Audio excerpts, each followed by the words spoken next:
নমস্কার বন্ধুরা, আমাদের চ্যানেলে আপনাদের স্বাগত জানাই। যারা চ্যানেলটিকে প্রথমবার দেখছেন তারা অবশ্যই চ্যানেলটি সাবস্ক্রাইব করে নেবেন এবং বেল আইকনটি দাবিয়ে দেবেন যাতে চ্যানেলে দেওয়া সকল ভিডিওর প্রথম নোটিফিকেশন আপনাদের কাছে পৌঁছে যায়। তো আজকে এসএসসি ম্যাটারটি ছিল, তার আপডেট অলরেডি দেওয়া হয়ে গেছে যে আজকে এজি স্যার আসেননি, তাই কিন্তু ম্যাটারটি আজকে ওঠেনি। তো একটা জিনিস আজকে ভালো ছিল যে মাত্র 5 নাম্বারে ছিল, বাট তাতেও কিন্তু আজকে কেসটি ওঠেনি কারণ এজি স্যার অ্যাবসেন্ট। সোমবারের দিন কেসটি কিন্তু আবার রিলিজড হয়েছে।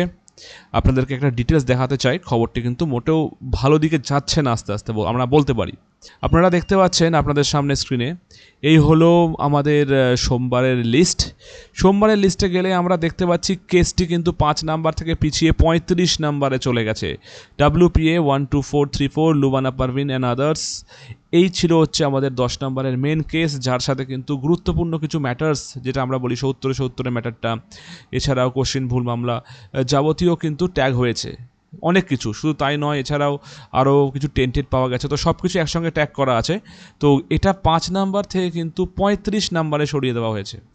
5 নাম্বারেই হচ্ছিল না, এবার চলে গেছে 35 নাম্বারে। আগামী সোমবার আদৌ কেসটি উঠবে কি উঠবে না এটা বলা এখন খুবই কঠিন। যা ভাবসাব দেখা যাচ্ছে তাতে হয়তো কেসটি সোমবারেও উঠতে পারবে না, কারণ 35 নাম্বার পর্যন্ত গেলেও দুপুর 2টোর পরে হতে পারে। যদি এজি স্যার আসেন তো, আবারও সেই একই কথা, যদি এজি স্যার আসেন তো সোমবারও হয়তো এরকম হবে, এজি স্যার আসবেন না, সো কেসটি আবার সামনে চলে যাবে।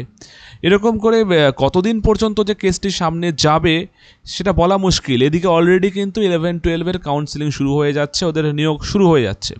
হ্যাঁ, অনেকে বলবেন যে টোটালি রায়ের ওপর ডিপেন্ড করে এই নিয়োগটি হচ্ছে, কোর্ট কেসের ওপরে ডিপেন্ড করে হবে। কিন্তু আমরা আশা করি সবাই জানি, আমরা 32,000-এর যে প্রিয়াঙ্কা নস্কর মামলা প্রাইমারি, সেখানে যদি আমরা যাই, একটু আলোকপাত করি, আমরা কিন্তু দেখতে পাবো যে গোটাটা যে প্যানেলটা ছিল তার মধ্যে যে দুর্নীতি হয়েছে সেটা জাজ নিজেও স্বীকার করেছেন, এবং এটা স্বীকার করা সত্ত্বেও কিন্তু 32,000-এর প্যানেলের কিছুই হয়নি, কারণ মানবতার দিক থেকে, মানবতার গ্রাউন্ডে কিন্তু ছেড়ে দেওয়া হয়েছে। সেটা আলাদা ব্যাপার যে এটা আবার এখন সুপ্রিম কোর্টে গেছে, সেটা চলছে আবার। কিন্তু আলটিমেটলি হয়তো এই 10 নাম্বার যে কেস, মানে এসএসসি, এটাও হয়তো সে একই জায়গায় যাবে। হয়তো এরকম হয়ে যাবে যে প্যানেল, মানে সম্পূর্ণ প্যানেল হয়ে নিয়োগ কমপ্লিট হয়ে যাবে, তারপরে 10 নাম্বার কেসটি উঠবে এবং জাজ ম্যাম বলবেন হয়তো যে মানবতার দিক থেকে প্যানেলটিকে ছেড়ে দেওয়া হচ্ছে, কারণ একবার রিক্রুটমেন্ট হয়ে গেছে, একবার চাকরি গিয়ে নতুন পেয়েছে, আবার কেন চাকরি যাবে।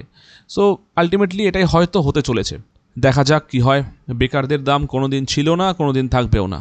আজকের খবরটি এই পর্যন্তই। ধন্যবাদ।